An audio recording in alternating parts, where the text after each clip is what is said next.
クルアーンという言葉を聖典と訳していました。これは Google 翻訳の機械翻訳によるエラーです。この動画で聖書という言葉はコーランを指しています。翻訳エラーをお詫び申し上げます。自然はどのように始まったのか、宇宙はどのように始まったのか、これは私たちが周りを見渡すときに最初に抱く知的な問いです。新しい無神論も古い無神論も、この問いに対し、自然には創造し存在させる能力があると答えます。彼らにとって、自然は創造、摂理、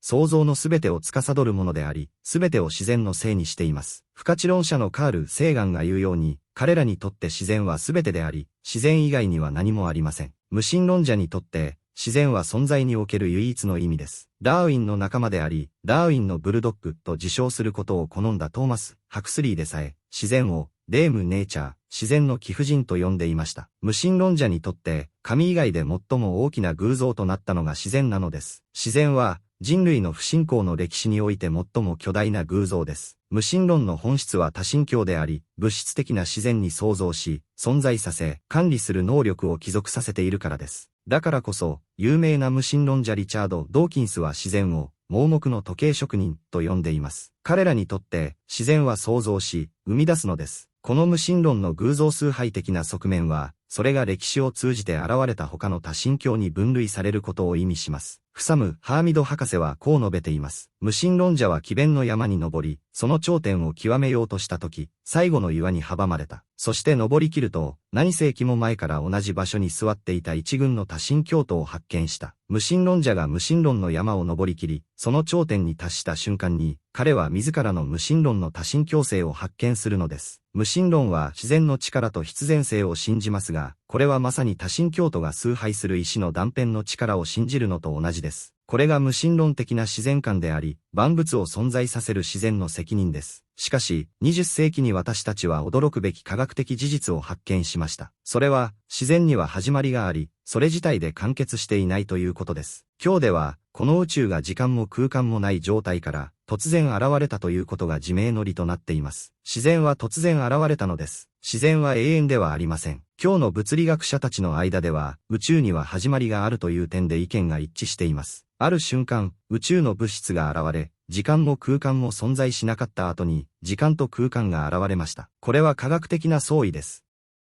無神論が直面する大きな窮地。ここに、無神論にとっての大きな窮地が現れます。宇宙は、極めて精密な物理定数と非常に厳密な限界をもって突然現れました。このことから、宇宙が自らを生み出す役割を果たしていないことは自明であり、ましてや他のものを生み出すことなどありえません。したがって、残された唯一の選択肢は、この宇宙には創造主がいるということです。聖典の中で唯一なる神は述べています。彼らは何もないところから創造されたのか、それとも彼ら自身が創造主なのか、それとも天地を創造したのは彼らなのか、いや、彼らは確信していないのだ。聖典第52章アットゥール、35から36節。宇宙が突然、極めて精密な定数をもって出現したという発見は、無神論者たちに強い衝撃を与えました。不可知論者のデイビッド・ベルリンスキーはこう述べています。物理学者たちは、宇宙に始まりがあるという事実に非常に不快感を抱いています。なぜなら、これには宗教的な意味合いがあるからです。スティーブン・ホーキングも、その著書、時間の簡潔な歴史で同じことを強調し、こう述べています。時間の始まりと宇宙の始まりという事実を好まない人々は、それが宗教的な側面を持つため、それを好まないのです。無神論者の物理学者アーサー・エディントンは、厳しい告白をしてこう言っています。宇宙に始まりがあるという考えは、私にとって嫌悪すべき考えであり、私を悩ませる忌まわしい考えです。宇宙の始まりは、すべての無神論者にとって厄介な真実です。しかし残念ながら、科学を学んでいない一部の無神論者は、これらの問題点を認識していません。そのため、宇宙に始まりがあるという強制力のある主張を嘲笑する者もいるかもしれませんが、それは彼らがこの強制力の意味合いをそもそも理解しておらず、従って何の不快感も感じていないからです。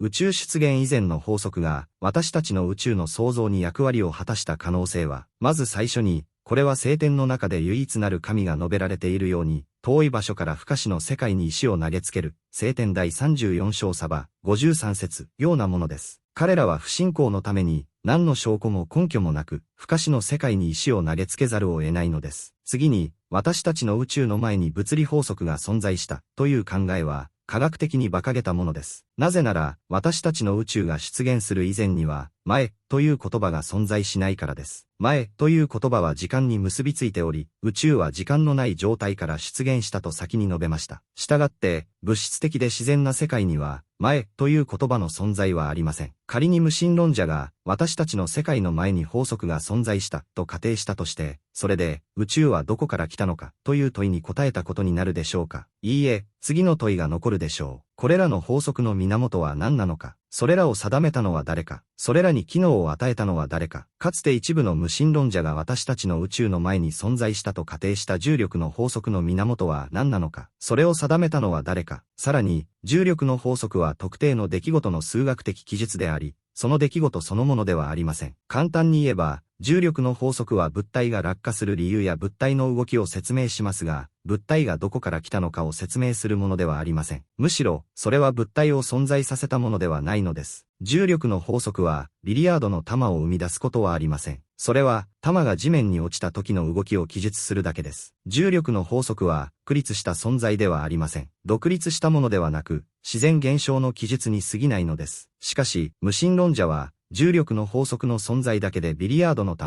ビリヤードの球、ビリヤードの選手を想像するのに十分だと仮定します。これは、迷信を正当化するための奇妙な愚かさです。同じように言えるのは、自動車エンジンの内燃機関の法則が、自動車エンジンを想像することはないということです。内燃機関の法則だけで、エンジン、点火プラグ、ガソリン、運転手、道路を想像するのに十分だと仮定するのは理にかなっているでしょうか。無神論者がこのような考え方をするようになったのは、彼らが本当に厄介な問題に直面しており、これらの奇妙な仮説なしにはそこから抜け出せないからです。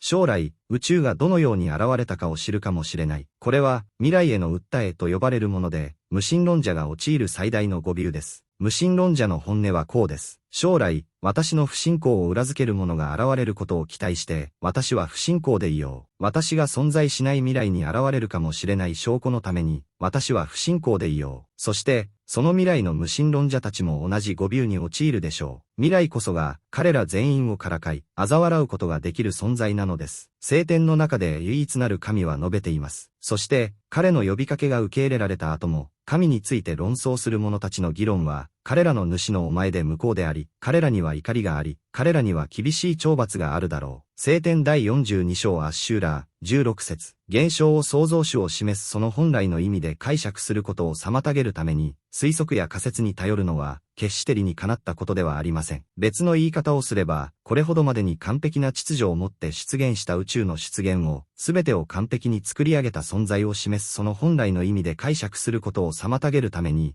幻想に頼るのは、決して理にかなったことではありません。この妨害は、理性という機能の妨害です。もし私たちがこの段階で、この輝かしいデータにもかかわらず、創造主への信仰に抵抗するのなら、一体どの段階で彼に服従するというのでしょうか。聖典の中で唯一なる神は述べています。そして彼らは言った。もし我々が聞き入れ、あるいは理解していたならば、我々は燃え盛る炎の仲間にはならなかっただろう。聖典第67章アルムルク、10節。さあ、読者の皆さん、あなたの理性を使って考えてみてください。極めて完璧な秩序をもって、そして、億兆分の1でもずれたら存在しなかったであろう驚くべき物理定数をもって、ある瞬間に現れた宇宙。この前提は、創造主への宗教的信仰が、無神論者から聞く奇妙な主張よりも、はるかに正当かつ適切であることを証明しているのではないでしょうか。あなたの理性を働かせてください。私たちの宇宙が始まった物理定数のような、これほどまでに完璧に秩序だったものが偶然に起こるはずがありません。偶然など、この脅威には一切関係ありません。クルアーンという言葉を聖典と訳していました。これは Google 翻訳の機械翻訳によるエラーです。この動画で聖書という言葉はコーランを指しています。翻訳エラーをお詫び申し上げます。